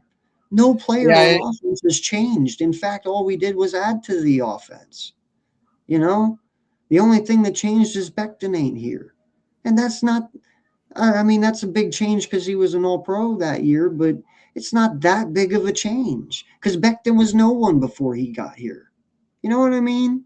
Like, it's just, I can't sit here and just say my players and everything. No, dude, it's way bigger than that. It's way deeper than that. I'm not going to sit here with blinders on and just ride on blind faith because, you know, I'm an Eagles fan. No, I'm going to tell you how it is. I'm going to tell you how I feel. If that's the case and I sit up here and tell you what every other content creator tells you, then I might as well not even have this channel and we shouldn't even have this discussion. You know, I'm just telling you, man, we have been alive for 40 years. We have seen teams come and go. I lived at the end of the 80s, all through the 90s, into the early 2000s. I've seen McNabb. I've seen Randall Cunningham. You know, I've seen them all, dude. Westbrook and McCoy and Vick. All of them. And Vick and McNabb and, oh, my God, and Foles. And, dude, I've seen them all. You've seen them all. We've seen the good, the bad, and the ugly. And unfortunately, this is just ugly. And it's not even a player problem. It's not something you can just put your finger on and you can just point to it and say, that's the problem. No, because it is literally 2 fucking individuals who have no clue what the fuck they're doing. The Kevin Cobbs, the Ty Detmers. I mean, we've seen everyone, dude. The Brian Dawkins, you know, everyone, man. You can just the Trent Coles, the Browns, the Whites. Oh my God, dude. We can just go on. We've seen good teams. We've seen bad teams, dude. We have seen teams we don't even ever want to see walk through our doors ever again. You know what I'm saying? This is just as bad as most of those that we talk about right now. And this is the same exact team that is coming off of a Super Bowl win. So it's obvious it's not the fucking players because the players have shown they can do it. The only thing that has been constant and the only thing that has changed is the head coach and the OC. Whenever it was bad in 23, what happened? You lost Steichen. You brought in Brian Johnson and you promoted him. What was the only constant? Nick. So then you fire Brian. You bring in Kellen Moore. You go and you win. What was the thing that changed? Brian Johnson, not Nick. And now this year, you get rid of Kellen Moore. You bring in KP. What's the constant? Nick. Do I got to write it out for you? Do I got to fucking spell it out for you? You know what I'm saying? Yeah, I think there's one constant in all of it. It's fucking Nick. But yet we go and we sit here and we build him up and say we can't fire him. He's got a great win record off of other people's success. Yeah. But when it comes down to, is it really his? No, it's not his. He just gets the title of it because he's head coach. You know? That's all I'm saying, man. My rant's over. I'm tired of ranting about it. I'm tired of actually even talking about it because it's not going to change until this year's over anyway. When there's a bunny there for positivity, then that's when you know that the head coach has lost a lot. Fuck yeah, dude. To me, you know, and secondly, I never would have let that get out. I would have kept that private, SE, because to me, I took that as a fucking joke. a slap in my face. Like, you really, all right, you the whole flowers thing, and you got to do the roots and let it grow. You got me there. All right, I'll give you that shit. But a fucking blown up Easter bunny at Christmas time for positivity, bro, to me, that was just disrespectful and a laugh. To me, that's comical. Like, are we a circus now? Is this what we're doing? So, no, man, I agree with you. The moment I saw that bunny, I knew my season was over. When you need a fucking Easter bunny inflatable to bring positivity to a grown men's locker room,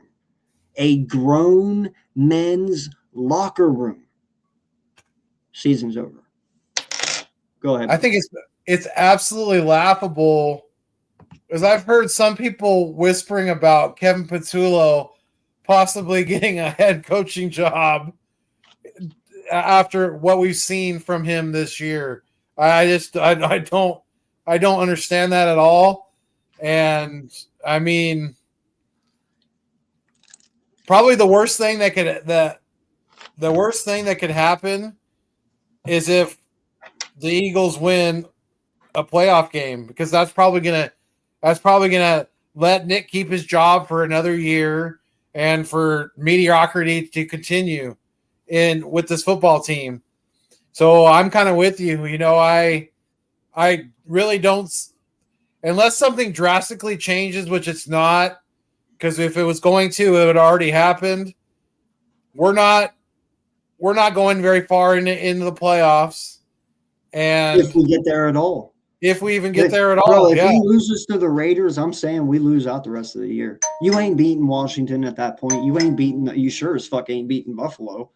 Like, you just, dude, you don't beat the Raiders, you're losing out. I'm sorry. It's fucking over. I will kick the bucket at that point. It'll be done. Yeah, the Raiders are the easiest game that we have for the remainder of the year.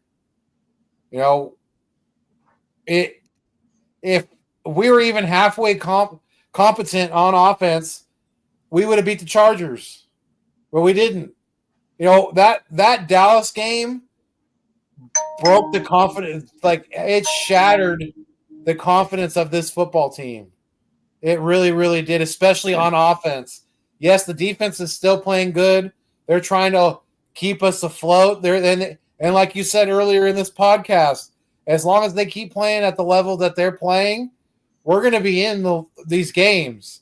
Yeah, I don't know about the Buffalo game, because that's going to be tough, because it's going to be in Buffalo. So it might be snowing. Who knows? We'll see. I've heard there's even some chances for snow this weekend. So that'll be interesting to see how the Raiders deal with that. But yeah, if we dookie up the bed against the Las Vegas Raiders, you can stick a fork in us, because we're done and we don't even deserve to make the playoffs. We really don't. Yep. We really, really don't. Now, listen, that all being said, I have all the faith in this team for some odd reason this week. Oh, yeah, because it's the fucking Raiders. All right? Like, I'm with you. I have all the faith. We all should have the faith in this team. I mean, holy shit, I think Jake Elliott alone on his leg can win you this game. You know, just let him kick fucking 5 field goals and we win. But I'm telling you, man, right? Like, I'm just saying, dude, like, this is it for me. And like I said, dude, I'm telling you right now, you better steamroll the shit out of these motherfuckers. If this is a 13-10 win, I'm puking live on channel. You know, I'm not even playing, bro. That is disgusting. That is terrible. You win 13-10, I still want the motherfucker fired. That's disgraceful. Yeah. We should, I mean, if we play up to snuff on both sides of the ball, I should say in all three phases of the game, offense, defense, and special teams, and that includes Jake Elliott making his kicks, we should win by like 21 points. We should win like 27-6. Hey, Luis, I'm gonna tell you right now, bro. If you beat us, please come back here and rub it in our faces, because we please do. We do. Please. I'm not even playing, bro. We are not those type of Eagle fans. We will not sit here and dog being dogged. We deserve it. If you guys beat us, one, I will clap for you, and I will praise you for it, and you please come back and give us all the shit you can, because that. I'm not even trying to be rude to your team, but I know you probably, as a Raiders fan, not even sure how old you are, but I'm sure you even understand and agree where your team is probably isn't in the best place at the moment. And this should be an easy game for us. And if you guys would win, that's just fucking disgraceful. So, yeah. And then considering Kenny Pickett being the guy on top of it all, like, dude, that's just a slap in the face to everyone. And that's, I'd be fired from my job. I'll tell you that right now, if it's me. Like, you fucking would. So, yeah, at that point, bro, I'm towels thrown in. Yeah, when it comes to, like I've said it. Yo, I'm telling you, man, if he comes out and he schools the shit out of us, oh my God, bro. I'm gonna have to send my family away so I can blow up, because my wife will just be like, would you shut the fuck up? No, this is worthy of being blown up. You know what I mean? So, nah, man, good luck this weekend. I'm serious, man, but it better not fucking happen. I'm telling you, bro, it will not be a pretty sight in Philadelphia if we lose to you, and no one will blame you guys. No one, I promise you, no Eagle fan will blame the Raiders. We all know who it is. Yeah, we do. I think we're peers for like what happened. Incompetent head coach and OC, man. Same old story, different year. Yep. And we saw it. We saw it in the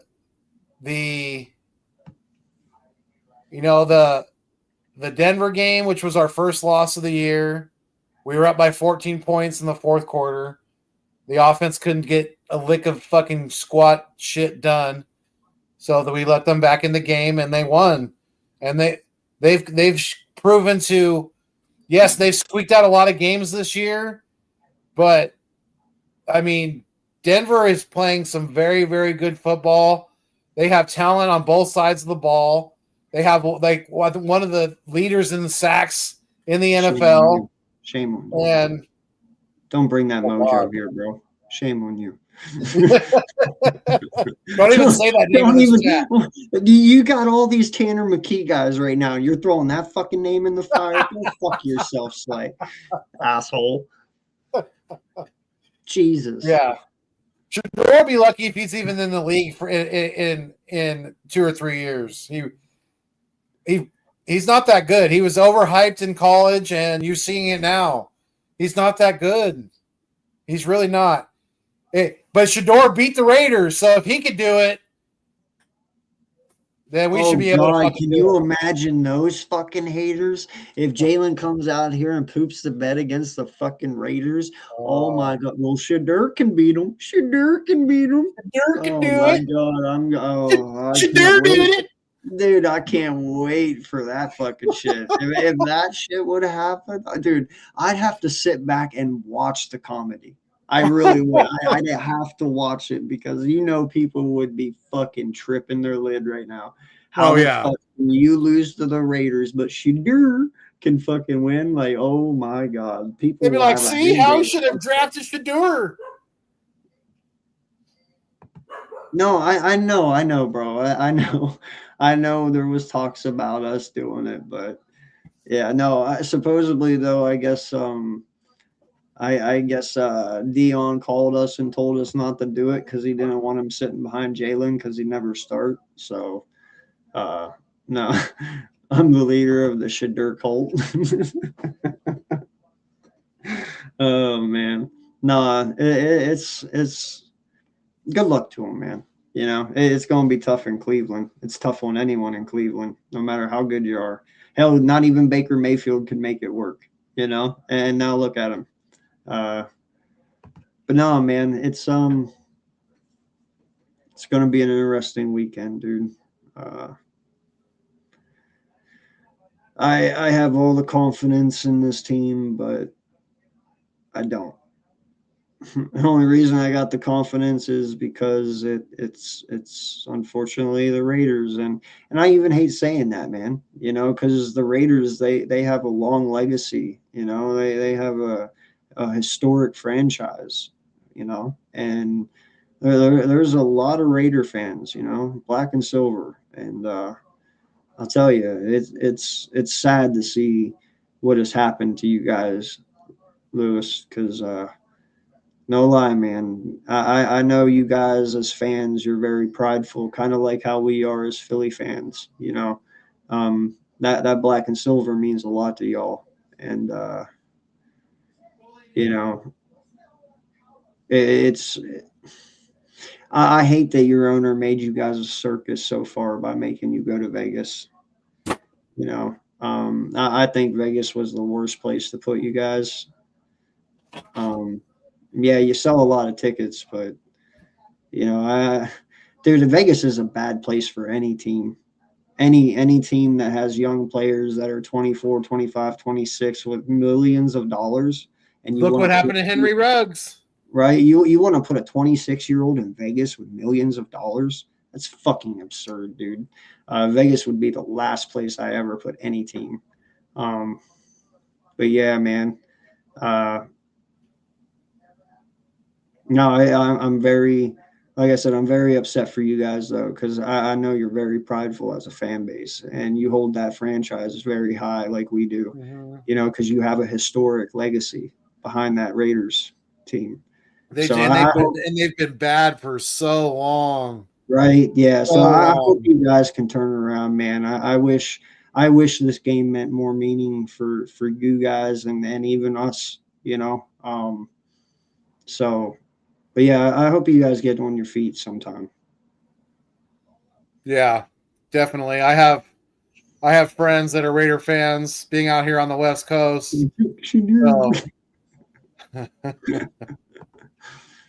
Raiders 7. Got another Raiders fan. What up, Laker Nation? Appreciate you, sir.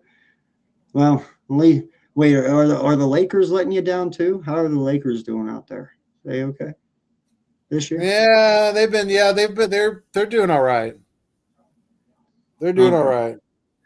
Well, even he's saying we should put 56 up on them. See, and that's what I'm saying, bro. But see, you're overachieving with 56. I don't even think that's fucking possible. Last year, yeah. This year, no.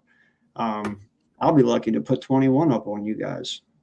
The Lakers are actually 10 games above 500 right now. I didn't know they're fourth in the West. I didn't know they were doing that well. I don't follow basketball too closely because, my hometown team has been dog shit for a while, quite a long time, kind of like the Raiders have. And it's frustrating. And basketball is it's like, I watched more I'm not too far from Sacramento, saying I was born in Sacramento out here in California. And I'm a Kings fan, but I'm also a Sixers fan too. But because outside of football, I usually have two teams in the other major sports. You know, I like the Kings and the Sixers, the Giants and the Phillies. You know, the Sharks and the Flyers and hockey. But man, like, so you have to have some kind of cable provider, something like that now to watch games, even here locally in California, like Kings games.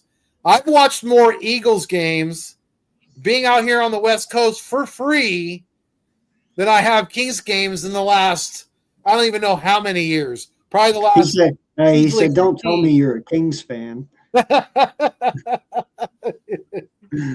Yeah. He said he works and lives in Sac and in the Bay Area. So okay. Yep. Yeah. Unfortunately, I am. Yeah. Fortunately, I am not proud of it. They've been bad for quite a while.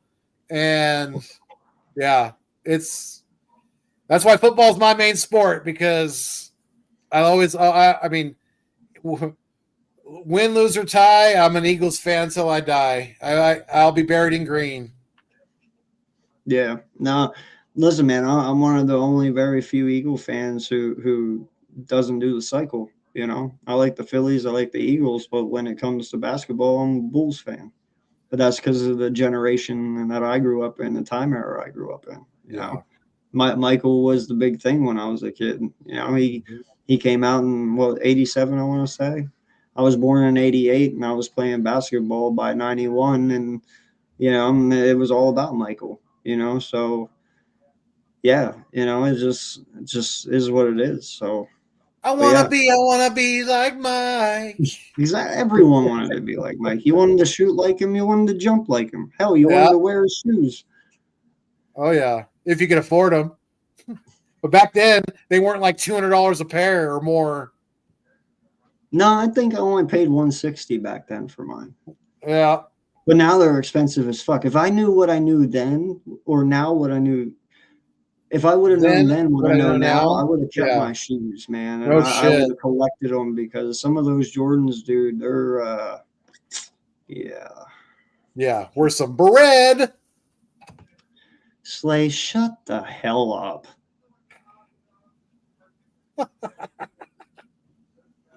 Go to getting it from Diddy. Mm-hmm. Oh, I went there. Mike, I didn't know Diddy's juices made you a better basketball player. Mike didn't need that. Did I hear someone else laugh on that too? That was pretty good. Anyway, yeah. No, I'm just. He's like, wow. Yeah. No. Sorry, man. And I'm pretty sure LeBron was even good at basketball before he got diddied by Diddy. So I don't even know. You know, it just is what it is. Just saying, man. Just saying. Yeah. Oh, I watched that documentary, bro. 50 put him on blast, and I love every minute of it. Props to 50, bro. Props. But no, I'm serious, man. It shouldn't be an issue this weekend. Shouldn't be. 9mm next to that baby oil. Dude, that was a shit ton of baby oil, dog. I didn't even know a human being could consume that much baby oil. Like that. I thought it was hilarious that Costco came out and they were like, nope, we do not sell that baby oil at all. We don't carry that brand. We have no affiliation with Sean P. Diddy Combs. Bro, all I'm saying is dude could have caught some speed on a hardwood floor with all that baby oil. You know, yeah. Yeah. Could have caught speed on a sandpaper floor. Find me a long hallway and I'll start at one end and just fucking dude. I'm telling you, Joe, that shit was crazy, man. And pretty much he confirmed exactly what everyone always assumed. Diddy is the one that killed Tupac and Biggie. You know, you didn't watch that documentary, did you? On Diddy? The one on Netflix that 50 Cent just put out on Netflix? Oh no, I haven't seen that yet. Dude, go watch it. No lie, there's segments in there that he slid in on purpose about Tupac and about Biggie.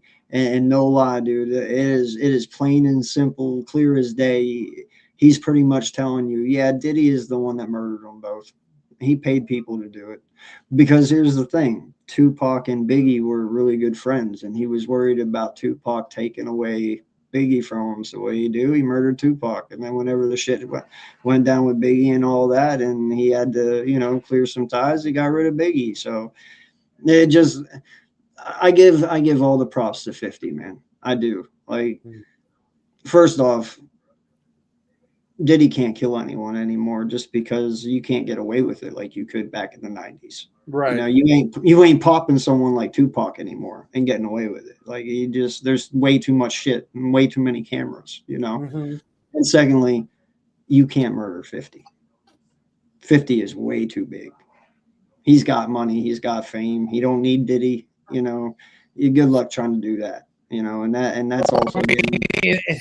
And how many times did he get shot and he lives? So good luck. Yeah, and not just that, but 50's got Eminem on his side, and the last thing you want to do is get Eminem involved in anything.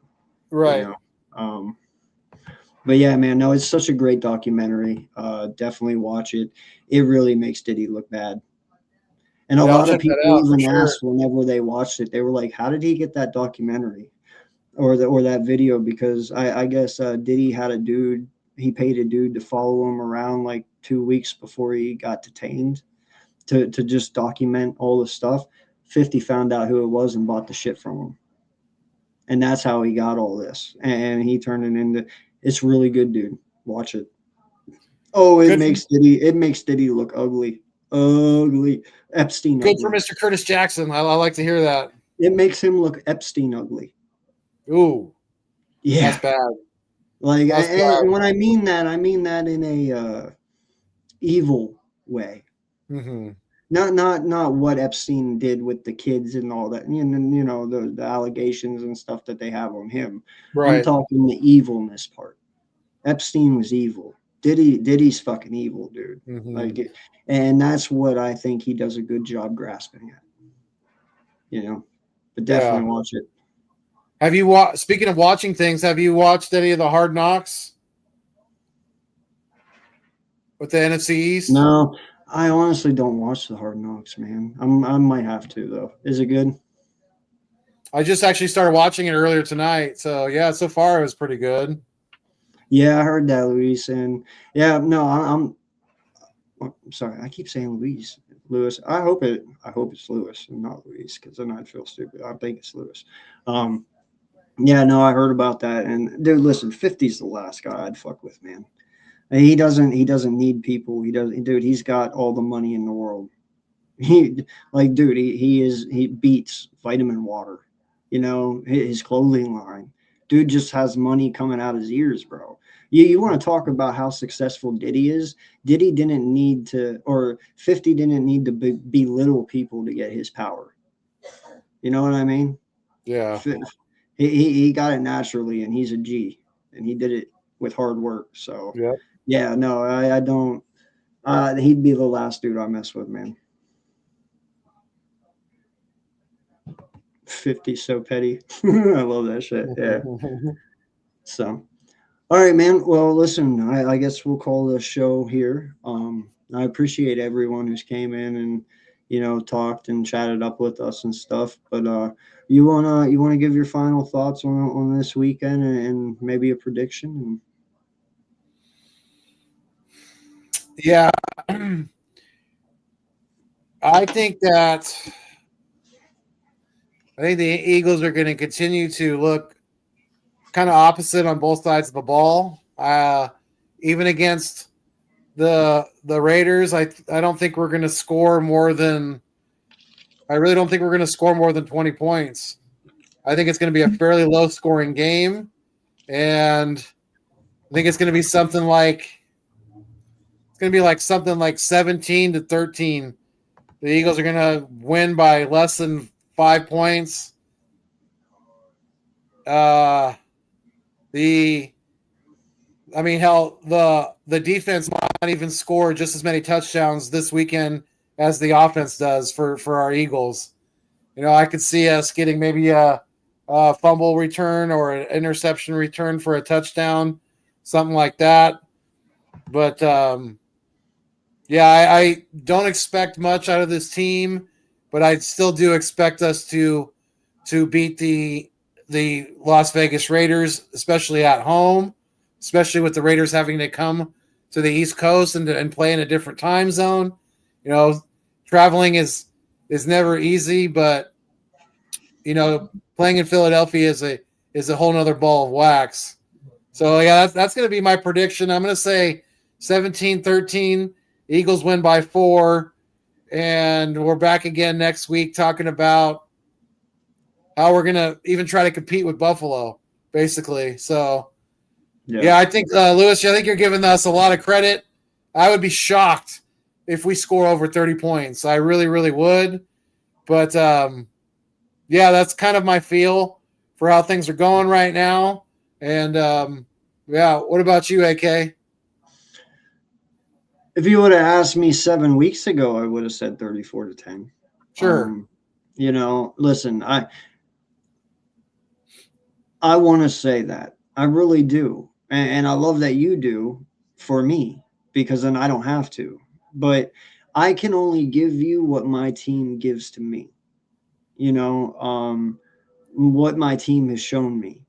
And dude, I've watched us lose to the Giants this year, who just got done losing to the Saints the week before, which technically means my team was worse than the Saints that week. Mm-hmm. You know what I mean? So I can only give you my positive reaction for what my team gives me. And my team right now is telling me that they don't want it. You know, and I would love to say they can put 34 points up on you guys, but there's never been a game this year that's made me feel they can put up 34 points. The closest we've got over the last few weeks is 21 points to Denver, and we even lost that game. You know, so I want to say we can, but I don't know if we can. Defensively, I know we can kill you. But offensively, And earlier this year, Vegas hung in there with Denver and barely lost 10-7. So any given Sunday, you never know what's going to happen. So you know, I just I don't see us putting up 30 plus points. I really don't. hey, listen, man. But that's the thing, though. Your defense is not that bad. That's the only advantage you need. Now, granted, you're kind of in our situation right now where your defense can keep you in games, but your offense loses you games. We're kind of there too. So I kind of think this is the give and take. First one who gives first. Mm-hmm. You know, listen, I've watched AJ Brown get locked up this year already by Rock Ya-Sin. You know, Rock Ya-Sin ain't nobody. We all know who he is, but he's never been that guy, you know. But he's locking up AJ Brown in the Detroit game. It's any given day for my offense, dog. If you got just an ounce of competitiveness, dude, I've watched the Giants lock up my offense, and the Giants fucking suck. They might even be worse than you, and they stopped us. Yeah, they gave up what? How many points did they give up to the Broncos in the fourth quarter to give up that huge? 24? Yeah, like that's insane. Yeah. So I can only give you what my team gives me, and I'm going to tell you, man, 21 is my max right now. I will say 21-10 Eagles, but that's as far as I'm fucking going, and that's just me being nice. Yeah. Granted, I think we can demolish you? Fuck yeah, of course. That's if we play to our full potential, which we haven't been for quite a while now. I mean, unless KP just magically gets visited by the football fairy at nighttime and they sprinkle some fairy dust on his head and he magically comes up and wakes up tomorrow morning and is this crazy fucking football genius and everything goes our way. Yeah, it's 50-50, dog. And you're talking about Kevin Patullo, not Kenny Pickett, right? Yeah, KP, I'm talking about Kevin Patullo. No, that's how bad he is. Kenny Pickett can beat him. And secondly, I'm also gonna bet on Pete Carroll over KP. I know Pete Carroll can at least move a ball and coach an offense. Yeah, it might be harder for him this year, but it is the Raiders, like you say. But at least we've seen him do it, dude. My OC can't do it. We've seen that. And when he does, it's just sporadic here and there, you know. So, yeah. Well, I guess we'll get out of here, man, because I'm starting to feel a negative vibe kick in. But I appreciate each and every one of you guys, and thank you all for Lewis and Lakers for coming in. Appreciate you guys. Good luck this weekend, and don't hurt us too bad, okay? And we'll try to return the favor. So hopefully we both look just really fucking shitty and end in a tie. A 3-3 tie. that way there is no winning or losing. We can both just walk and be like, yeah, okay. Yeah, the Cowboys would love that. I spoke it into existence. Shame. Oh no, he did. Yes, he did. Have a good night, Slay. Appreciate you, man. Love you too, bro. And yeah, thank you guys all for chiming in on the chat. We really, really appreciate you guys. Yes, like I said, you guys continue to help us, build this thing and keep this engine running. You guys are the oil to the motor, and without you, it does not continue to work. So yeah, we love and appreciate each and every one of you. Yes. If you are new here, please hit that like button. Please hit that subscribe. We love the comments. We love seeing new people, talking with new people. You will find no hate here. We love talking to all 32 teams. We are Eagle fans. We will only talk Eagles, but for the most part, we can talk all 32. When you come in, well, we can bullshit. It's all fun here. There's no hate. If you get hate, they get hate. Ooh. You get hate, they get hate. So don't worry about it. We'll Pac-Man Jones them. So that's right. But no, I appreciate all the love and support that we've gotten since we got back. So shout out to the select few of you who have been here each and every week. And until next time, stay green. That's right. Peace.